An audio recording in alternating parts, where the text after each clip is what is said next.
Hello दोस्तों और मेरे आज के नए यूके किसान भाइयों। मैं विवेक गहतराज, फाउंडर और क्रिएटर किसान बिजनेस क्लिनिक।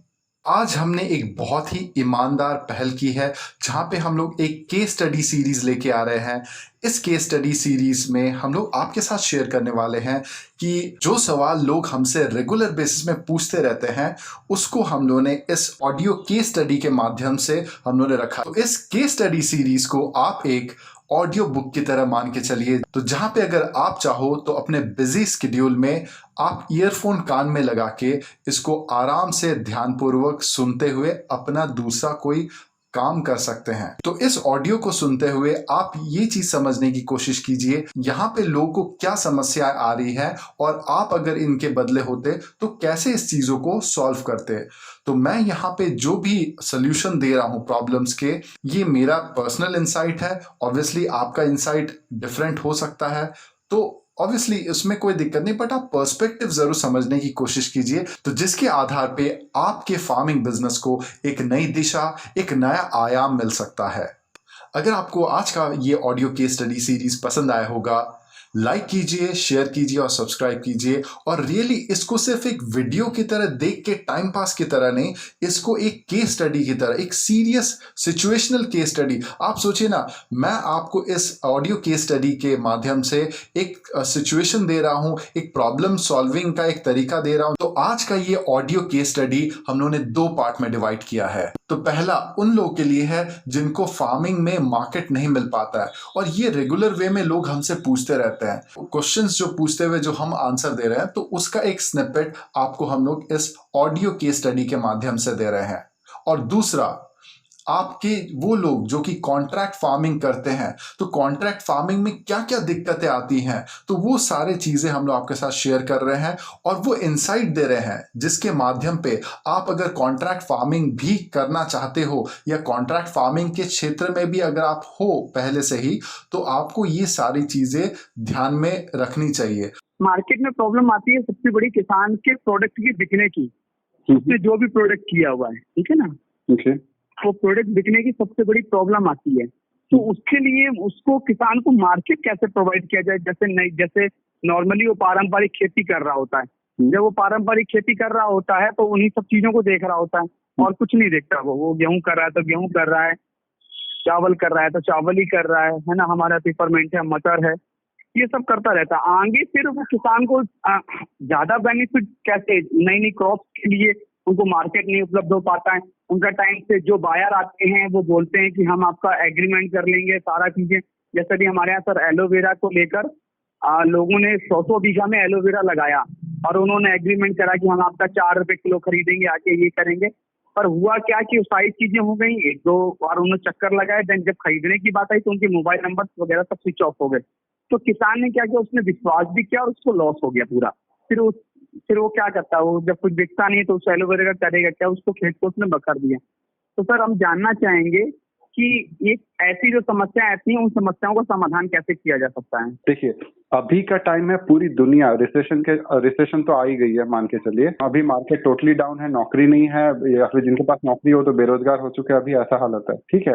अब इसमें सर्वाइवल मोड पे आ गया। सर्वाइवल मोड मतलब उनका इम्यूनिटी स्ट्रांग होना चाहिए और उनका मतलब जिंदा बचे रहना चाहिए। तो बेसिकली खाने पीने सर्वाइवल पे ही, रोटी कपड़ा मकान बोलते हैं ना, इसे रोटी पे अभी फोकस कर रहे हैं लोग। जी जी जी। तो अभी हम लोग का फॉर्मूला वही है कि भाई आपको किचन में घुसना है। जिस दिन देखिए, खेती बाड़ी में मार्केट का रेट प्रेडिक्टेबल नहीं होता। क्यों? क्योंकि उनके पास फिक्स कस्टमर बेस नहीं होते हैं, ठीक है। और हम लोग बोलते हैं जब आप लोकल किचन, आपको मार्केट बाहर कहीं ढूंढने की जरूरत नहीं है, आपके वहीं पे है। वहीं पे अगर आप गांव में रहते तो गांव में है, शहर में रहते तो शहर में है, ठीक है। मान लीजिए जब आप ऑर्गेनिक हेल्दी फूड एक अफोर्डेबल में, ठीक है, देते हो, वही ठेले वाले के रेट पे आप देते हो, तो आप बताइए लोग केमिकल वाला खाएंगे या आपका ऑर्गेनिक वाला वो सब्जियां खाएंगे? नहीं, हमारा ऑर्गेनिक खाएंगे। अगर सेम प्राइस पे मिल रहा है और 1 रुपया अगर कॉस्टली भी होता है तो इजी सब खरीद लेते हैं। इसका मतलब मार्केट ढूंढने की जरूरत नहीं, मार्केट हमारे ही इधर है, समझ रहे हैं। अब प्रॉब्लम किनको होती है वो भी मैं बता दे रहा हूँ। प्रॉब्लम इस टाइप के लोगों या इस टाइप के किसानों को होता है जो अपने खेत में प्रोडक्शन के ऊपर कोई कंट्रोल नहीं रख पाते हैं। मतलब ओवर प्रोडक्शन के चक्कर में इतना ज्यादा प्रोड्यूस ले लेते हैं कि सर में टोकरी लेके दौड़ने की नौबत आ जाती है। ठीक है, कहाँ पे चल रहा है। तो ओवर प्रोडक्शन अगर नहीं होगा तो आपका मतलब क्या बोलते हैं, लॉस में बेचने का वो प्रेशर भी आपके ऊपर नहीं बनेगा, समझ रहे हैं। जी जी अगर आप कभी तब चक्रव्यूह में फंसते हो जब आपका ओवर प्रोडक्शन होता है। आप मान लीजिए एकदम 50 एकड़ में सिर्फ आलू ही बो के बैठ गए, 50 हाँ। एकड़ का आलू समझ रहे कितना होता है। जी 50 एकड़ में अगर आलू हो जाए तो मुझे लगता है कम से कम 10 ट्रक तैयार हो जाएंगे। मैं वही बोल रहा हूँ कि उतना तो कोई खाएगा नहीं ना, पर उसी के बदले अगर मैं 50 एकड़ के बदले 2 से 4 एकड़ लेके मैं सिर्फ 100 फैमिली को, मतलब जो किचन में 80% सामान लगता है हमारे एक ही फार्मर के एक ही खेत से सब उगा के उसको दूं, तो आपको क्या लगता है हमारा फिक्स कस्टमर बनेगा कि नहीं बनेगा। बनेगा। तो और किसान क्या गलती करते हैं, एक झटके में कारपेट बॉम्बिंग करके खेत भर देते हैं और टोकरा में लेके पटक देते हैं। कौन हाउस होल्ड रहते हैं जो एकदम मतलब 100 बोरी टमाटर लेंगे घर में, कोई नहीं लेगा, है कि नहीं। कोई नहीं लेगा। छोटे छोटे पॉकेट्स में, छोटे छोटे बास्केट में हम लोग वीक दर वीक अगर उसको कंटिन्यूटी इन सप्लाई दे सके तभी जाके हमारे फार्मर का एक फिक्स कस्टमर बेस होगा, ठीक है। और इसी के ऊपर ही हमारा पुलाव खिचड़ी बिरयानी फॉर्मूला है। आप पुलाव खा रहे हो, खिचड़ी खा रहे हो या बिरयानी खा रहे हो, at the end of the day 80% जो आपका प्लेट का सामान हमारे एक ही फार्मर के एक ही खेत से आएगा, वो भी कंटिन्यूटी के साथ। तो ये करना कैसे है, तो इसी चीजों की पूरी प्रोफेशनल बिजनेस फार्मिंग का ट्रेनिंग हम लोग अपने किसान बिजनेस क्लिनिक के थ्रू से देते हैं। मैं कुछ आपको ऐसा इंसाइट देता हूं जो आई होप एक कॉम्पास की तरह आपके लाइफ में काम करेगा। और कोई भी प्रोजेक्ट उठाने से पहले आप उन पॉइंट्स पे अपने आप को हमेशा बचाना चाहोगे, ठीक है। जी। पहला पॉइंट, आप जब कंपनी फॉर्म करके फार्मर और कंपनी के बीच में आते हो then you will become like a punching bag. Yes, ठीक है। अब क्या होता है, यहाँ से उसने तो बोला 1 रुपए का भी मार्जिन मिले तो 1000 टन के ऊपर आपको कितना मिलेगा आप सोच भी नहीं सकते। गुड, राइट पॉइंट, ठीक है। तो यहाँ से देखिए, अगर कंपनी किसी वजह से मुकर गया जी, तो आप कहाँ पे जाओगे, समझ में आ रहा है। आप YouTube में जाइए केस स्टडी वाइज, जी जी जी जी बिल्कुल बिल्कुल, आपको किसान रोते हुए मिलेंगे वहाँ पे वीडियोस पे, ठीक है सर। जी, कॉन्ट्रैक्ट का कोई आज के टाइम में मोल नहीं रहा, मान लीजिए। अच्छा, दूसरा क्या है, अगर मान लीजिए वही कॉन्ट्रैक्ट फार्मिंग में मान लीजिए सैंपलिंग आपने कराया, ठीक है, जब निकालेंगे ऑब्वियसली टनों टन में निकालेंगे ना, ठीक है जी। मान लीजिए आपका 100% में से 90% सही गया, ठीक है जी, और 20% माल बीच में खराब आ गया जी। रैंडम सैंपलिंग में वो बीच का खराब माल ही पकड़ में आ गया जी जी जी जी जी, सीधा कंपनी रिजेक्ट मार देगी, टनों टन। बिल्कुल सर, बिल्कुल वो देखिए नहीं कि बाकी जो सही कारण दिखाते हुए आपकी कंपनी वो पीछे हट जाएगी, ठीक है। बीच में फंसे आप, ठीक है। किसान अब आपको ढूंढ रहे होंगे और आप में उतनी कैपेसिटी नहीं रहेगी कि आप उनका पैसा पे कर सको जी। अब आप मुझे ये बताइए, ये क्या करना सेफ है या फिर अनसेफ है आपके लिए। ये तो अनसेफ है, ठीक है। एक तरह से ये केसेस ऑलरेडी हो चुके हैं, ठीक है जी। अच्छा, इसको छोड़िए, नेक्स्ट मैं आपको बता रहा हूँ। आप जो 1000 फार्मर्स को ऑर्गेनिक के नाम पे जोड़ोगे, ठीक है, नो डाउट अगर वो ऑर्गेनिक सर्टिफिकेशन लेके भी बैठे हों, ठीक है जी, किसानों को किलो वाइज या फिर प्रोडक्शन ज्यादा करना का समझ ज्यादा आता है, ठीक है जी, जी। तो 100 फार्मर्स में से 90% फार्मर्स सही है जी, 10% ने अगर गड़बड़ मार के यूरिया डाई मिला दिया जी, इसका रिजेक्ट होगा माल हमारा नहीं, आपका। हाँ, मेरा ही बस।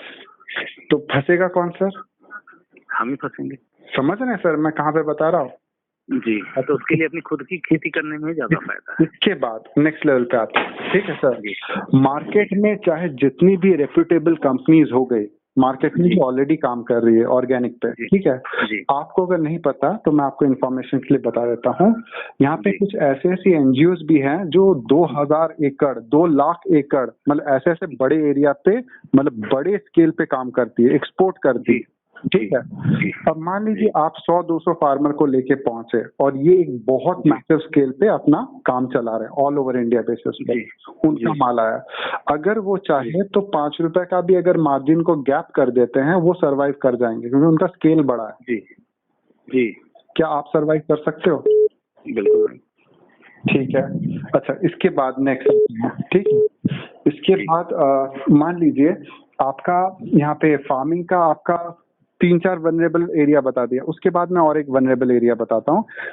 जी आधे से ज्यादा किसानों के साथ ये बहुत ज्यादा धोखा हो चुका है, ठीक है सर। जी अब जाते आते क्या होगा कि बीच में सब हाँ हाँ बोलेगा, बट एट द जी। End of the day midway में आके बोलेगा नहीं हमको नहीं करना, आपको जो है, क्योंकि कान भरने वाले बहुत सारे लोग रहते हैं, ठीक है। जी आपने खून पसीना लगा के दौड़ा भागी किया, but at the end of the day आधे रास्ते में आपका साथ छोड़ गए।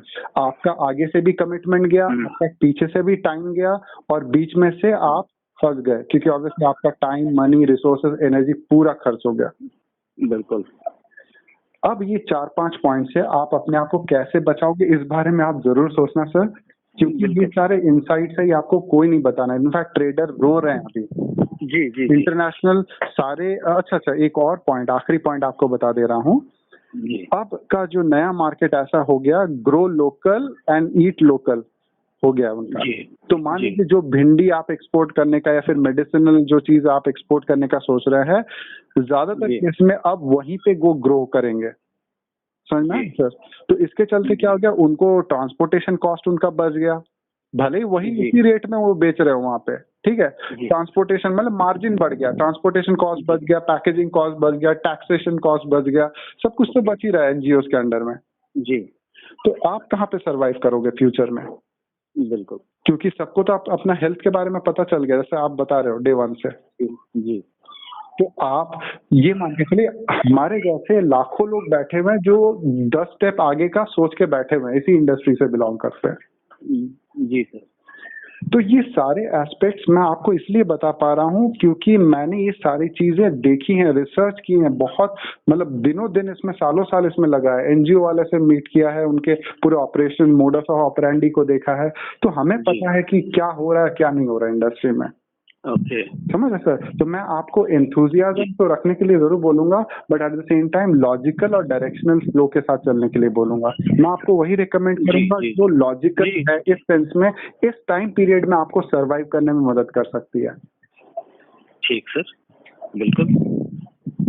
तो आई होप सर ये इसको आप स्पोर्टिंगली लेंगे और इस चीज को जरूर बिल्कुल बिल्कुल। इसीलिए तो देखिए आपसे खुल के सवाल पूछा, सवाल आपने जवाब दिया, जो मेरे दिल में था वो मैंने आपको ओपनली बता दिया। एकदम सर। तो मैं चाहता हूँ मैंने जो भी आपको बताया है सर, आप जस्ट बिकॉज मैंने बोला है बोल के ब्लाइंडली बिलीव मत करो, आप नहीं कीजिए, आपको खुद पता चल जाएगा असलियत। जी जी जी। समझ रहे सर। तो वो सारे एस्पेक्ट्स है, ये आपको कोई भी इंडस्ट्री में नहीं बताने वाला, और यही चीज हम लोग केस स्टडी सीरीज में अब लेके आ रहे हैं। समझ रहे सर। आप लोग जैसे बहुत सारे लोग हैं जो अच्छा काम करना चाहते हैं ईमानदारी से, बट उनको सही गाइडेंस देने वाला कोई नहीं है। तो इसी के चलते सर आप थोड़ा सा इस चीजों को समझ के चलिए। इसलिए मैंने बोला कि आपको फार्मिंग का जरूरत नहीं है, आप ये मत देखिए कि दूसरे लोग क्या बोल रहे हैं, आपको पहले प्रॉपर प्रोफेशनल ट्रेनिंग लेनी चाहिए, और उसके बाद फिर आप आगे बढ़ोगे तो आपको सही कॉम्पास रहेगा। बिना कॉम्पास के बीच समंदर में बस मुझे स्विमिंग अच्छा लगता है बोल के उतर गया, पीछे से शार्क आ रहा है या कौन आ रहा है आपको पता भी नहीं चल पाएगा।